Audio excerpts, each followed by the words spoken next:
Zaki Akbar, welcome to Talking News. Edisi perdana ini telah hadir PJ Wali Kota Makassar. Kita akan mengulas bagaimana kesiapan Makassar menghadapi new normal. So, let's check it this video.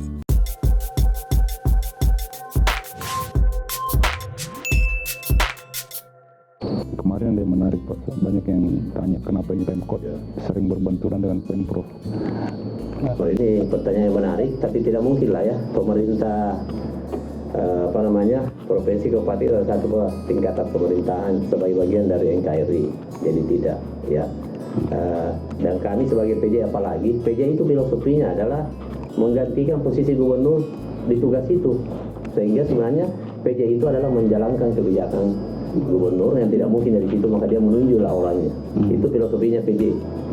Sehingga PJ itu ya adalah murni adalah arahan kebijakan dari arahan provinsi. Dan saya kebetulan memang pejabat provinsi, jadi tentu sinergi itu ada. Ya. Tidak semua daerah kan bisa dengan serta-merta menerapkan new normal Pak ya. Ada 3 indikator, pelayanan kesehatan, surveillance, sama epidemi. Soal epidemi, kondisi Makassar bagaimana Pak? Ya, kita belum masuk kota provinsi yang sudah memenuhi syarat untuk melakukan new normal. Karena itu syaratnya harus RO-nya di bawah 1. Ya, dan kita belum, masih 1,01. Oleh karena itu diperlukan kebersamaan, kekompakan untuk lebih masif melakukan pendekatan tadi, protokol kesehatan, supaya kita bisa cepat ya menurunkan RO tadi. Salah satu syaratnya juga soal penurunan mobilitas penduduk. Itu masih di kategori surveillance. Bagaimana itu bisa diterapkan di Makassar, sementara pada PSBB kemarin saja banyak yang bilang gagal nih di Makassar PSBB-nya. Ya, sebenarnya tidak juga, karena data yang hasil evaluasi kita tadi itu menunjukkan terjadi penurunan. Ya, jadi pada prinsipnya PSBB itu telah memberikan hasil. Tetapi sekali lagi ini belum selesai. Pasca PSBB itu masyarakat harus tetap sadar bahwa pandemi masih ada, protokol kesehatan harus diterapkan. Dan itu harusnya muncul dari kesadaran warga.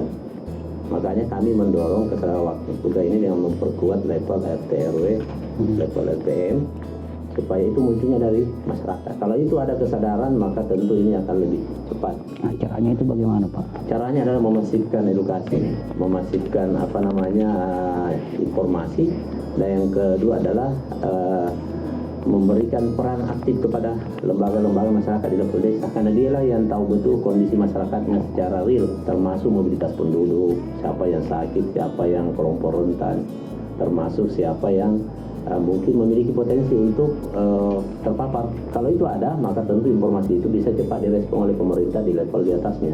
Pelayanan kesehatan juga masuk. Apakah rumah sakit di sini kita siap dengan ruang isolasi segala macam? Dan apalagi kasus di sini belum terlalu signifikan penurunannya. Kita sudah antisipasi sampai 600 bed, ya. Kemudian ada 5 rumah sakit rujukan utama, ya.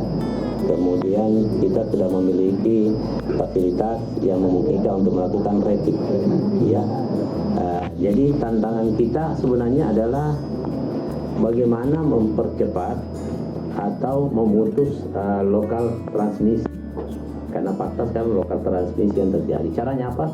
Ya, secepatnya kita menemukan saudara kita yang eril dan segera kita isolasi di duta COVID, di hotel-hotel yang telah kita lakukan. Jadi kalau menurut saya secara medis kita sudah sangat optimal. Ya, tentu perlu ada penyempurnaan. Yang memang perlu sekarang ini adalah kedisiplinan masyarakat untuk bersama-sama menjamin bahwa protokol ini berjalan. Kalau itu bisa kita pertahankan, saya kira secepatnya kita bisa akan turun RO kita di bawah 1. Ada target kapan kira-kira? Ya, kalau kita sih dari pemerintah secepatnya, karena ini kan juga menjadi bagian yang prestasi atau kinerja pemerintah termasuk gugus. Ya, jadi kita besok melakukan gerakan masif, edukasi, monitoring semua aktivitas masyarakat sebagai bagian dari gerakan untuk mengajak masyarakat untuk tetap waspada dan tetap mengikuti standar protokol kesehatan. Ketika new normal berlaku, Ya. ada nggak sanksi seperti di PSBB ini? Sanksi kepada masyarakat? Di Perwali 31 kita tahun 2020 tetap ada sanksi. sanksi ringan, sedang, berat, ya. Jadi itu adalah bagian dari tugas pemerintah untuk memastikan ketika ada masyarakat yang karena kelalaiannya, karena kesengajaan, kita memungkinkan untuk menerapkan sanksi itu diatur di dalam perwali. Apakah sekolah juga sudah aktif ketika itu? Kalau sekolah tentu menunggu keputusan pusat, karena itu adalah keputusan nasional kapan dimulai. Tetapi tugas kita di Kota Makassar adalah mempersiapkan. Kita sudah melakukan pertemuan persiapan, tapi keputusan kapan dimulai itu adalah keputusan pusat yang tentu akan diikuti oleh kabupaten kota seluruh Indonesia. Salah satu syarat juga pemerintah setempat harus aktif melakukan rapid test. Nah sekarang di Makassar itu sudah berjalan tuh. Kami kemarin sudah melakukan rapid massal kepada pelayan pasar, ojol, kemudian parkir, kemudian masif di 6 kecamatan, ya, dan juga di beberapa tempat-tempat layanan. Tujuannya apa? Untuk menemukan secepatnya saudara kita yang pembawa. Karena kalau itu kita bisa temukan, berarti kan mengurangi lokal kontak. Jadi cara kita seperti itu dengan pendekatan tentu saintis dan epicentrum untuk menentukan titik-titiknya. Jadi kita sudah lakukan itu. Mungkin ada target konkret kapan kira-kira new normal Makassar ini bisa berjalan? Ya, yang pertama indikator pemerintah harus dicapai dulu. Yang kedua, setelah dicapai nanti pemerintah yang menentukan bahwa Makassar sudah boleh melakukan new normal. Begitu tadi hasil pertemuan rapat koordinasi terakhir setelah rapat koordinasi tingkat nasional. Jadi ya target utama kita adalah menurunkan KRO, dan kita optimis kalau masyarakat semua disiplin mendukung ini bisa kita capai, karena kita sudah 1,01, ya. Tinggal sedikit lagi sudah bisa kita mencapai itu. Makasih banyak Pak waktunya. Ya,